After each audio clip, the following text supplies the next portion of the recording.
The feeling is universal. Your name is called. The room falls silent. 100 pairs of eyes turn to you. Your heart begins to pound like a drum against your ribs. Your palms grow slick with sweat. Your carefully rehearsed opening line vanishes from your mind, replaced by a buzzing static. This is the terror of the stage, the primal fear of public speaking. It is a fear that has haunted humans for centuries, from the grand forums of ancient Rome to the brightly lit conference rooms of today. We fear judgment, we fear failure, we fear looking foolish in front of our peers. This anxiety is not a sign of weakness, it is a deeply ingrained part of our human experience. This fear whispers, lies to us. It tells us we are not prepared enough. It insists that everyone in the audience is an expert critic waiting for us to stumble. It magnifies every potential mistake into a catastrophe of epic proportions. The mind, in these moments, is not our friend. It is a master storyteller weaving tales of disaster. This is the internal battle we must face. But what if there was another way? What if you could step onto that stage, not without fear, but in spite of it? The ancients faced these same fears. They spoke before hostile crowds, powerful emperors, critical senators. Yet, some possessed a tool, a mental framework. They had Stoicism. This is the promise of Stoicism, not a life free from difficulty, but the strength to face any difficulty with courage, wisdom, virtue. The stage is waiting. Let us learn how to face it. Stoicism is not about being emotionless. It is not about gritting your teeth and enduring pain with a stiff upper lip. This is a common misunderstanding of a profound and practical philosophy. At its core, Stoicism is an ancient Greek and Roman philosophy designed to help people live a good life. It is a tool for flourishing, for finding tranquility and resilience to cope with turmoil and unpredictability. It teaches us to focus our energy on what is within our power, our thoughts, our judgments, our actions, and to accept what is not with grace. The Stoics were not dusty academics. They were men of action, an emperor, a statesman, a former slave. They dealt with life and death, with politics, with exile, under immense pressure. Their writings were practical guides, personal journals, letters to friends, lecture notes. They asked, how can we live well regardless of our circumstances? Their answer, cultivate inner discipline, live in accordance with nature and reason. For the public speaker, this is revolutionary. It shifts the goal from giving a perfect performance to acting with courage and purpose. Fear of public speaking is rooted in things outside our control. An audience member yawns, the microphone cuts out. We exhaust ourselves worrying about these things. The Stoic trains the mind to let go. Focus on what you can command: preparation, mindset, content of your speech, and your response to challenges. This philosophy builds resilience. The obstacle is the way. A tough question is practice in patience. A moment of panic is practice in self-control. Stoicism gives mental armor to step into the arena. It's about knowing self-worth comes from character, not applause. This is the foundation of true confidence. One of the most powerful Stoic exercises is premeditatio malorum, the premeditation of evils. This sounds grim, but it is profoundly practical and calming. Before your speech, do not just visualize success. Instead, take quiet moments to visualize everything that could go wrong. Be specific and unflinching. Imagine your projector failing. Imagine forgetting a key section. Imagine the audience looking bored. Imagine hostile questions. Imagine tripping on stage. Imagine your voice cracking on your first word. See it all unfold in your mind's eye. This is mental rehearsing for disaster. The purpose is not to increase anxiety. It is to strip these events of their power to shock you. When you have considered worst-case scenarios, they lose their sting. The surprise factor is eliminated. If something goes wrong, your mind will not panic. Instead, it will recognize the situation. It will say, I have seen this before, I have a plan for this. For each problem you visualize, develop a simple, rational response. If the projector dies, you will say, technology is not on our side today, but the message matters. Let's continue. This practice transforms fear into preparation. You are creating a mental flowchart for adversity. By contemplating negative outcomes ahead of time, you are vaccinating yourself against emotional turmoil. Seneca practiced this daily. He would consider loss of wealth, status, even life. It did not make him morbid. It made him appreciate what he had and prepared him for whatever fate might bring. For the speaker, this builds incredible readiness. You walk onto stage prepared for planned speech and unplanned chaos. So before your next presentation, find quiet space. Close your eyes. walk through potential failures. The single most important teaching in all of Stoicism comes from Epictetus. Some things are up to us and some things are not up to us. This simple idea, known as the dichotomy of control, is the key to unlocking mental peace in high-pressure situations. The things up to us are our own actions, our judgments, our thoughts, our efforts, our character. The things not up to us include everything else: the weather, the economy, other people's opinions, the outcome of our efforts, whether the audience likes our speech. Our anxiety almost always comes from focusing on things that are not up to us. When it comes to public speaking, our anxiety is a storm of what-ifs centered on things we cannot control. What if they think I'm boring? What if I'm not as good as the last speaker? What if they don't laugh? What if I get a bad review? A Stoic recognizes these thoughts and consciously redirects their focus. The goal is not to get a standing ovation. That is external, outside of your control. The goal is to deliver the best, most honest, most helpful speech you are capable of delivering. That is internal. That is entirely up to you. This principle requires constant practice. Before your speech, make 2 lists: things you cannot control.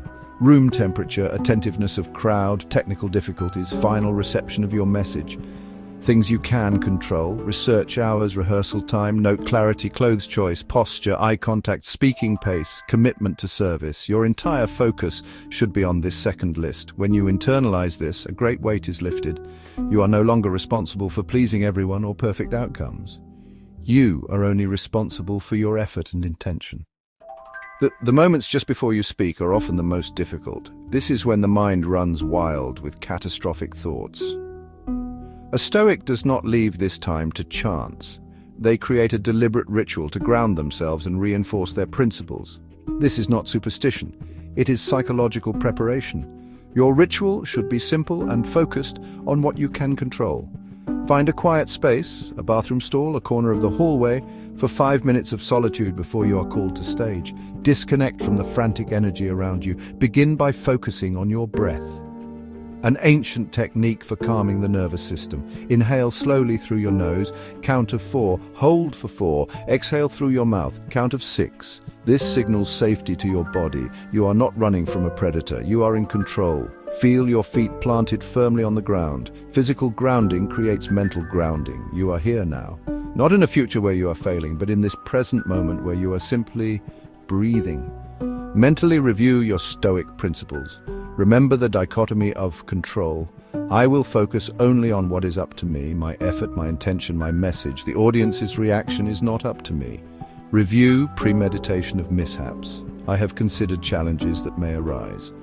I'm prepared to meet them with reason and calm. This is not empty affirmation. It reminds your rational mind of the framework you built. Choose reason over fear. Finally, clarify your purpose. Why are you giving this speech? Not to impress, not to avoid looking foolish. A Stoic purpose is service-oriented. Share knowledge, clarify ideas, inspire action. Focus on that one helpful goal. Your speech is a gift to the audience. See it as service. Your self-consciousness fades. You are a conduit for a message that needs to be heard. The moment has arrived. You are on the stage. The lights are on you. The speech begins. Fear will still try to creep in. Your heart may race. A negative thought may surface. This is the arena. This is where your training is put to the test. The first Stoic tactic is to accept, not fight, the physical sensations of anxiety. Do not get anxious about being anxious. Acknowledge the feeling. There is the rapid heartbeat I was expecting. Observe it without judgment. By observing it, you rob it of its power to escalate. It is just a physical sensation, like feeling cold or hungry. It will pass. Your focus must remain on what you control. You cannot control a momentary lapse, but you can control your reaction to it. If you forget a word, do not panic. Simply pause. Take a calm sip of water. Look at your notes. The audience will perceive this not as a mistake, but as a thoughtful, deliberate pause. No one knows your speech as well as you do. The Stoic embraces the pause. It is a moment of control, a chance to recenter and proceed with intention. Another powerful tool is to focus on connecting with individuals in the audience. Do not speak to a faceless mob. Find a friendly face in one section and speak to them. Then find another in a different section and do the same. This turns a terrifying monologue into simple one-on-one conversations. It makes the experience more human and less scary. You are no longer performing for a crowd, you are talking with people. This shifts your mindset from performance to connection. Above all, remain anchored to your purpose. Remember that you are there to serve the audience. When a negative thought arises, they think I'm terrible. Counter it with your purpose. My job is to deliver this information clearly. This external focus is the antidote to self-conscious fear. Your mission is more important than your ego. If you make a mistake, it does not matter as long as you serve your mission. The Stoic speaker is resilient because their success is defined by unwavering commitment to purpose, not flawless performance. Confidence on stage is not born in the spotlight. It is forged in quiet, daily practice. The Stoics were masters of mental exercises designed to build unshakable inner peace. One of the simplest and most effective is the practice of negative visualization. Each morning, take just a minute to contemplate small things that could be lost. Consider your job, your home, your health. This is not to create sadness, but to foster deep gratitude for what you have right now. When you are truly grateful for your health, a racing heart before a speech seems like a minor inconvenience. Another essential exercise is a daily review. Before you sleep, as Seneca advised, review your day. Ask yourself 3 questions. What did I do wrong? What did I do right? What could I have done differently? Apply this to your anxieties about speaking. Perhaps you spent an hour worrying. In your review, recognize this as unhelpful. What did you do right? Perhaps 20 minutes practicing. What could you do differently? Replace worry with productive practice or a calming walk. This is how you become your own coach, making small incremental improvements every day. A powerful technique for calming nerves is the view from above. Marcus Aurelius practiced this often. When you feel overwhelmed, zoom out. See yourself in the room. See the building in its city. See the continent. See Earth as a small blue marble in space. From this perspective, how significant is this one speech? This is not to diminish your effort, but to right-size your anxiety. Finally, practice voluntary discomfort. Stoics expose themselves to minor hardships. Wearing a thin coat on a cold day, eating a simple meal, sleeping on the floor. For the aspiring speaker, seek low-stakes speaking opportunities. Volunteer to give a toast, offer a brief update, ask a question at a conference. Each time you step into discomfort, your tolerance grows. You are training your courage muscle. The journey from fear to freedom on the stage is not completed by reading. It is completed through action. The wisdom of the Stoics is practical, not theoretical. It must be lived, practiced, and tested in the real world. Your next presentation, no matter how small, is not a threat to be feared. It is an opportunity. It is a laboratory where you can experiment with these ancient tools. Your chance to stop being a passive victim and start being an active practitioner. The goal is not perfection, the goal is practice. Before this next talk, commit to trying just one of these strategies. Perhaps you will perform the premeditatio malorum and mentally rehearse for potential difficulties, or maybe you will make 2 lists.